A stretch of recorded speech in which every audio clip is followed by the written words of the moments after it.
satu golongan spesial yang diperkenankan oleh Allah bahkan tidak perlu puasa selama Ramadan dan tidak usah mengganti setelah Ramadan, tapi dia diperkenankan oleh Allah untuk mengganti setiap puasanya dengan memberikan makanan pada orang-orang miskin. Kita mulai dengan Quran surah kedua Al-Baqarah ayat 184, ya paling kiri sebelah atas di mushaf. Golongan ini disebut oleh Al-Quran dengan orang-orang yang sulit berpuasa selama hidupnya. Ya, wa 'alal ladzina yutiqunahu fidyatun ta'amu miskin. Ada orang-orang yang kata Al-Quran, kalau dia puasa itu sulit. Kata tokoh seakar dengan kata yakah.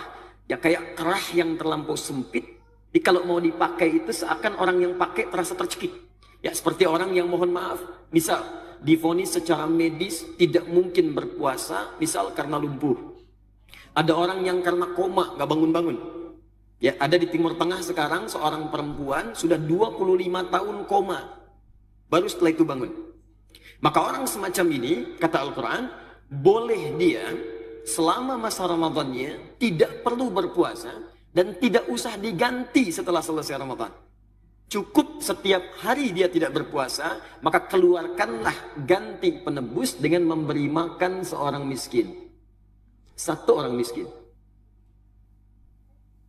Ini yang dinamakan oleh Al-Quran dengan nama fidyah. Jadi jika Anda dapati misalnya keluarga, teman, kerabat yang secara medis divonis tidak mungkin menunaikan puasa karena sifat-sifat tadi, maka berita gembiranya, kata Allah, saya sayang golongan ini. Dia harus mendapatkan pahala juga. Yang puasa dapat pahala, yang ini pun akan dapat pahala. Bagaimana caranya? Setiap hari tidak puasa, keluarkan gantinya dengan memberikan satu makanan untuk orang-orang miskin. Nah sekarang pertanyaannya, berapa takaran fidyah yang dikeluarkan untuk satu orang miskin ini? Bagaimana bentuk yang diberikannya? Maka kata para ulama, yang pertama, fidyah yang diberikan untuk satu orang miskin ini kadarnya adalah 3 kali makan dalam sehari. Ya kadar normal. Anda akan makan sehari 3 kali ya? Ya normalnya. Siang, sebelumnya pagi, kemudian malam. Maka yang kita berikan pada satu orang ini, awas hati-hati, ada sementara yang tidak memahami, bayangannya berikan satu orang miskin satu makanan saja. Kata para ulama bukan begitu caranya. Jadi 3 kali makan berikan pada satu orang. 3 kali makan ini, yang kedua, porsinya disesuaikan dengan kadar makan Anda dalam keseharian. Misal, ada yang sehari makan 3 kali, dihitung 50.000 misalnya. Maka berikanlah senilai 50.000 ini kepada satu orang miskin dalam bentuk makanan. Jika Anda makannya menunya beda dengan yang lain. Ada yang saat makan ayamnya ada, kambingnya ada, sapinya ada, sayurnya lengkap. Kalau dihitung misalnya 250.000. Maka yang seperti ini kadar fidyahnya pun disesuaikan dengan kebiasaan makannya. Ustadz bagaimana kalau kasusnya saya di rumah kadar makan 250.000. Cuman oleh dokter divonis ada makanan tertentu yang nggak boleh dimakan. Jadi makan tiap hari dengan kangkung, bayam, tempe, ya. Tapi kemampuan ada. Nah, maka kata para ulama yang dilihat bukan apa yang dimakannya, tapi kadar kewajaran yang berlaku di keluarganya. Assalamualaikum Ustaz Adi. Assalamualaikum. Ya, saya mau nanya, apakah boleh kita bayar fidyah sekaligus 1 bulan? Nah, ini kata para ulama, kalau bicara boleh dan tidak, boleh diperkenankan. Selama orang itu divonis tidak mungkin puasa. Tapi yang terbaik adalah akan lebih bagus kalau fidyah itu diberikan secara berkala setiap harinya dari waktu-waktu Ramadannya. Apa manfaatnya? Kata para ulama ada 2. Yang pertama, supaya terus melahirkan rasa kenikmatan dalam ibadah. Coba Anda bayangkan, kalau misalnya sesuatu dirapel sekaligus, bukankah keesokan harinya tidak ada perasaan kita untuk memberikan amal soleh? Tapi kalau sekarang kita berbagi, begitu orang diberikan, tiba-tiba orang itu berkata, ya Allah Pak, terima kasih Ibu, mudah-mudahan Bapak disembuhkan penyakitnya, mudah-mudahan dimasukkan ke surga, mudah-mudahan disehatkan keluarganya. Maka perasaan itu memberikan kesan tersendiri pada jiwa. Besoknya kita berikan lagi orang yang berbeda, dia mendoakan lagi. Dikata para ulama, pemberian bertahap itu cenderung melahirkan amal soleh yang baru yang bisa menguatkan kepada jiwa. Dan yang kedua, kata para ulama, akan lebih baik diberikan secara bertahap, karena boleh jadi berlakunya fidyah itu sesuai dengan kadar puasa yang belum tentu orang itu bisa menunaikannya selama sebulan. Bagaimana kalau hari ke-12 misalnya sesuai ajalnya dia wafat? Hari ke-13 kemudian misalnya dia wafat. Sehingga supaya tidak membebani keluarga yang di rumahnya, cukup dikeluarkan setiap harinya supaya sesuai dengan kadar kebutuhan pengganti puasanya. Allah. Mau Kira nanya jelas di sini ya? Ustaz, kalau seandainya kita bayar fidyah boleh nggak dengan uang? Baik. Ganti dengan uang. Baik. Di sini hampir bersepakat para ulama mengacu pada Quran surah kedua ayat 184. Karena bahasa ayatnya menggunakan kata makanan, Bu. Ya wa 'alal ladzina yutiqunahu fidyatun ta'amu miskin. Bagi orang-orang yang divonis tidak mampu puasa karena keterbatasan fisiknya, maka berikan makanan pada orang miskin. Hampir semua ulama sepakat untuk memberikan fidyah ini akan lebih baik dengan menggunakan bentuk makanan dibandingkan dengan uang atau sejenisnya. Jadi kalau kita kemudian berikan uangnya, khawatirnya uang itu tidak menjadi makanan. Ada yang jadi pulsa, ya. Pak Ustadz lapar nggak ada masalah daripada kehilangan pulsa. Ya. Ada yang kemudian diberikan rokok, Pak, itu yang bahaya. Bagaimana Ustadz, apakah perokok akan masuk surga? Ya silakan ke surga, nanti ngambil apinya di neraka. Baik, jadi akan lebih baik menggunakan makanan, berikan sesuai porsinya, belikan dulu oleh ibu, bisa dalam bentuk makanan jadi, itu lebih baik, atau dalam bentuk sembako untuk makanannya. Itu sah dilakukan. Bismillah Ustadz, Assalamualaikum. Saya kan kondisi lagi hamil Ustadz. Alhamdulillah. Jadi kalau misalnya untuk membayar, kemungkinan saya tidak berpuasa Ustadz. Jadi bayarnya itu dengan qadha atau dengan fidyah. Baik, dimasukkan oleh para ulama pada golongan orang-orang yang dianggap sakit. Ya, faman kana minkum maridha, jika ada di antara kalian itu sakit. Sakit itu bukan karena sakitnya, ketidakmampuannya untuk berpuasa karena ada penghalang yang lain yang menghalangi.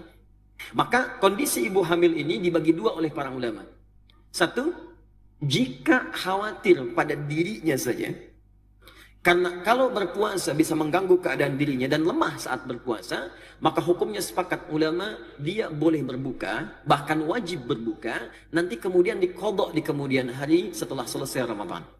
Jadi ketika Anda melahirkan, Alhamdulillah, selamat lahirannya, kemudian bayinya juga selamat, setelah itu ada waktu senggang, silahkan di antara 11 bulan ke depan, ambil, cicil, sehari, tidak harus berurutan. Hari pertama sekarang, 3 hari setelahnya, 4 hari setelahnya, bahkan pernah Sayyidah Aisyah pernah mengqadha puasa itu di bulan Sya'bannya. Di setelah Ramadan, Sya'ban tahun depan hampir 11 bulan baru qadha. Jadi bukan aib mengqadha itu walaupun tidak berurutan. Ya. Yang kedua, kalau ada ibu hamil, hanya khawatir pada bayinya, bukan pada dirinya. Jadi khawatirnya pada bayinya, saya sanggup puasa, cuman khawatir bayi saya ini dalam kondisi lemah dalam kandungan. Maka yang seperti ini kata para ulama terbagi dua pendapat. Ya, pendapat yang pertama mengatakan tetap qadha saja. Ya, tetap qadha saja. Yang kedua mengatakan qadha dan fidyah. Qadha dan fidyah karena sebetulnya ibu itu bisa puasa, tapi yang dikhawatirkan keadaan bayinya. Maka berlaku baginya qadha sekaligus ditambah dengan fidyah. Di antara dua ini pendapat yang terkuat, ibu cukup kemudian tunaikan qadha di kemudian harinya. Saya ulangi, tunaikan qadha di kemudian harinya karena akhir ayat 184 mengatakan wa antasumu khairul lakum in kuntum ta'lamun. Kalau engkau mendahulukan qadha untuk berpuasa, maka itu lebih baik karena nanti ada peningkatan-peningkatan amal lain yang tidak dirasakan hanya dengan mengganti fidyah saja. Assalamualaikum warahmatullahi wabarakatuh, Pak Ustadz. Nama saya Nadia. Saya ingin bertanya, jadi di dekat rumah saya itu ada orang yang kurang mampu atau orang miskin. Nah, dia sudah tidak mampu lagi untuk berpuasa dan secara fisik dan secara materi juga tidak mampu untuk membayar fidyah. Bolehkah saya membayarkan fidyahnya? Barakallahu fikum. Baik. Tidak mampu itu dibagi dua. Secara materi, ada fakir, ada miskin, itu berbeda. Orang fakir itu memang orang yang sudah tidak mampu berusaha dan tidak punya kemampuan menghidupi dirinya. Miskin punya kemampuan berusaha, tapi hasil usahanya tidak bisa kemudian mendorong hidupnya atau memenuhi kebutuhan hidup yang dia perlukan. Nah, jika Anda dapatkan kondisi seperti tadi, baik di fakir ataupun di miskin, untuk fidyah pun tak mampu dia berikan, maka boleh kerabatnya bersedekah kepada dirinya. Dengan sedekah itu dia berikan kepada bagian fidyahnya, maka berita gembiranya hadis Muslim nomor hadis 1389, dua nomor dengan 1402. Hadisnya berbeda redaksi tapi isinya serupa. Man dalla ala khair falahu ajruhu mithla ajri fa'ili min ghairi an yanqusa min ajri syai'. Siapa yang bisa menunjukkan, memfasilitasi pada kebaikan, maka dia akan mendapat pahala yang sama dengan yang memberikan tanpa dikurangi sedikit pun. Anda memberikan bagian fidyahnya, dia berikan fidyahnya. Maka ketika dia berikan fidyah, dia dapat pahala. Berapa pahalanya? Paling minimal 10. Quran surah ke-6 ayat ke-160. Quran surah 6 ayat 160. Man ja'a bil hasanati falahu asyru amsalihha. Siapa yang mengerjakan satu kebaikan dapat 10 poin. Jarak poinnya bukan 1, 2, 3, 4, 10, bukan. Di hadis Muslim, 1 ke 2 500 tahun, 2 ke 3 500 tahun, 3 ke 4 500 tahun. Kalau yang ibu berikan berupa sedekah sifatnya infak, ada makanan untuk fidyah tadi, maka digandakannya 700 kali lipat. Dalilnya Quran surah kedua ayat 261 paling kiri sebelah atas di mushaf. Ya. Mathalul ladzina yunfiquna amwalahum fi sabilillah kamathali habba ambatat sab'a sanabil fi kulli sumbulatin mi'atu habba. Setiap orang yang berinfak di jalan Allah, Anda kasih fidyah itu infak, tidak harus pakai uang. Begitu diberikan, maka nilainya jadi 1 benih, tumbuh 7 tangkai, dari 7 tangkai setiap tangkai tumbuh 100. 1 kali 7 kali 100, 700. Jika Anda kerjakan di bulan Ramadan, pindah ke Al-Bukhari, Kitab Siyam, nomor hadis yang pertama, paling kiri sebelah atas di kitabnya. Khusus untuk Ramadan, dikali lagi 10 kali lipat. Jadi kalau Anda berikan sedekah untuk fidyah, nilainya 700 dikalikan 10. Khusus untuk Ramadan. Wallahu ta'ala alam bissawab.